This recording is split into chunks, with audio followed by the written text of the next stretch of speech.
Et voilà les gars, encore une fois, on a une preuve, s'il en fallait encore une déjà, on a une preuve que le football africain, il manque de reconnaissance. Que les joueurs africains, ils manquent de reconnaissance, que les joueurs africains, je dirais même qu'ils ne sont pas respectés. Les gars, dans la liste des 30 nominés pour le Ballon d'Or, il n'y a qu'un seul Africain, les gars. Un seul Africain.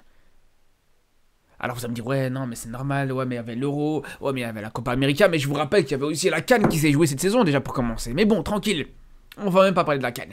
On va même pas parler de la CAN parce que de toute façon, on a bien compris, on le sait toujours, et malheureusement, c'est quelque chose qui dure depuis des années. On sait que la CAN manque énormément de reconnaissance et même pas considérée au final, que ce soit en Europe ou en Amérique du Sud par exemple. On va parler juste des performances des joueurs africains en Europe, dans leurs clubs respectifs, dans les clubs européens. On va parler des performances des joueurs africains en concurrence avec des joueurs européens et des joueurs sud-américains. Et c'est là où vous allez vous rendre compte qu'il y a vraiment un problème, les gars. Je suis désolé, il y a vraiment un problème. Et je vais même pas vous parler de la vérité, je vais même pas vous parler d'un El Kaabi, qui même si aujourd'hui il fait partie des meilleurs buteurs d'Europe, qu'il a fini meilleur buteur de la Conference League et qui a gagné cette Conference League, je vais même pas vous parler de lui parce qu'en soi, El Kaabi, c'est vrai qu'il joue à l'Olympiakos, c'est pas un championnat majeur, il aura beau faire ce qu'il veut dans ce championnat-là, ça reste un championnat minime, tout comme Rahimi par exemple, qui a gagné les JO, qui a gagné médaille aux JO, pardon. Pareil, lui aussi on ne prendra pas en compte, dans le sens où même s'il a fini meilleur buteur des JO, même s'il a gagné une médaille aux JO, c'est vrai qu'il joue pas dans un gros club, il joue pas dans un gros championnat, donc il n'y a pas de problème, je vous parle pas de ça. Et je vais même aller plus loin, je vais même pas vous parler de Brahim Diaz qui a gagné la Ligue des Champions. Même Brahim Diaz qui ne soit pas dans les 30 nominés, malgré le fait qu'il ait gagné la Ligue des Champions, allez, pourquoi pas. Ça peut s'entendre. Le mec, il a gagné la Ligue des Champions, mais il n'a pas beaucoup joué cette saison avec le Real Madrid. Enfin, la saison passée avec le Real Madrid. C'est pas un acteur majeur du Real Madrid dans cette victoire en Ligue des Champions. Comment dire voilà, c'est un des joueurs qui joue pas beaucoup. Et en plus de ça, les gars, t'as des joueurs du Real Madrid, comme Rodrigo par exemple, qui n'ont pas été nommés dans les 30 pour le Ballon d'Or. Donc à partir du moment où tu vois que même Rodrigo n'est pas dans les 30, Rodrigo qui peut-être a eu un impact plus important, en tout cas a plus joué déjà, ça c'est sûr et certain, que Brahim Diaz dans cette campagne de Ligue des Champions. Donc c'est tout à fait normal que Brahim Diaz soit pas dedans, il n'y a pas de problème, ça on peut tout à fait l'entendre. Il n'y a pas de problème là-dessus.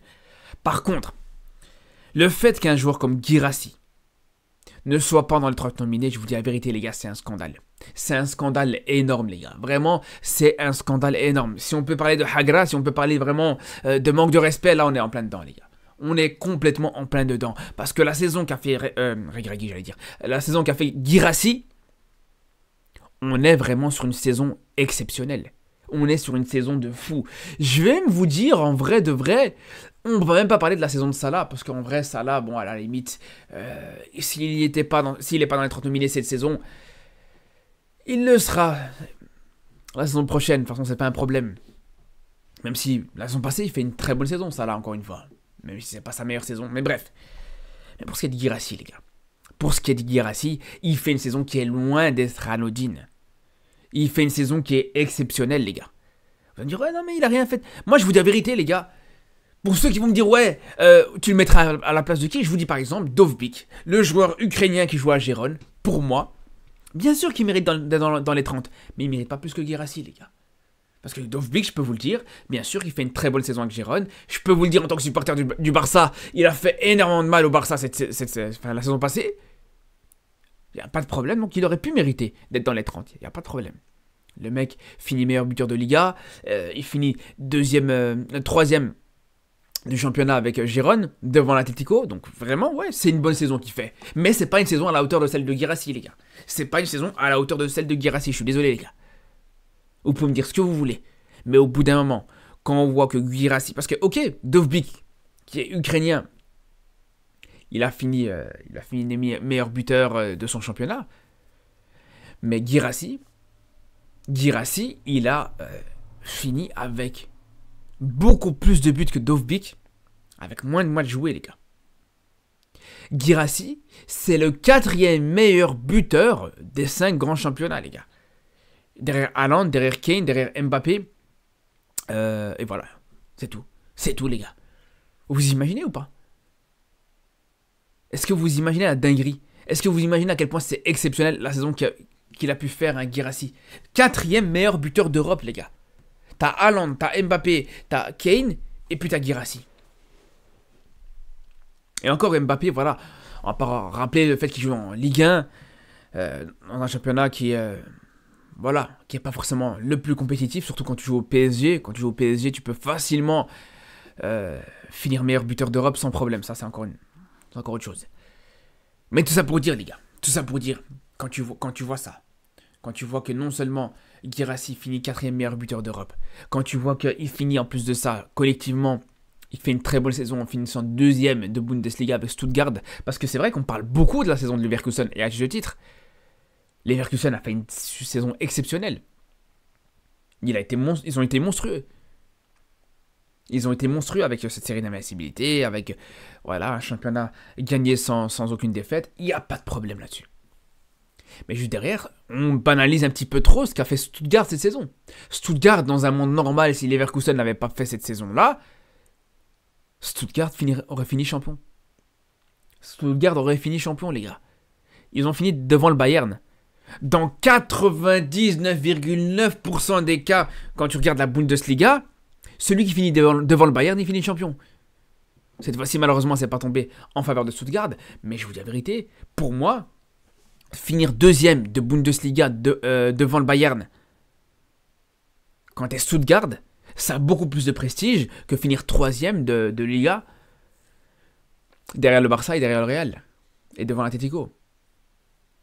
C'est exceptionnel aussi. Encore une fois, je dis pas le contraire. C'est une très bonne chose. C'est une très belle prouesse pour Gérone. Il n'y a aucun souci là-dessus. Mais, pour moi, ce qu'a fait Stuttgart et ce qu'a fait Guirassy cette saison, les gars, c'est stratosphérique. Au début de la saison, les gars, vous vous rappelez, il y a un an d'ici, les gars. Il y a un an d'ici, Guirassy, c'était à chaque match doublé, triplé, doublé.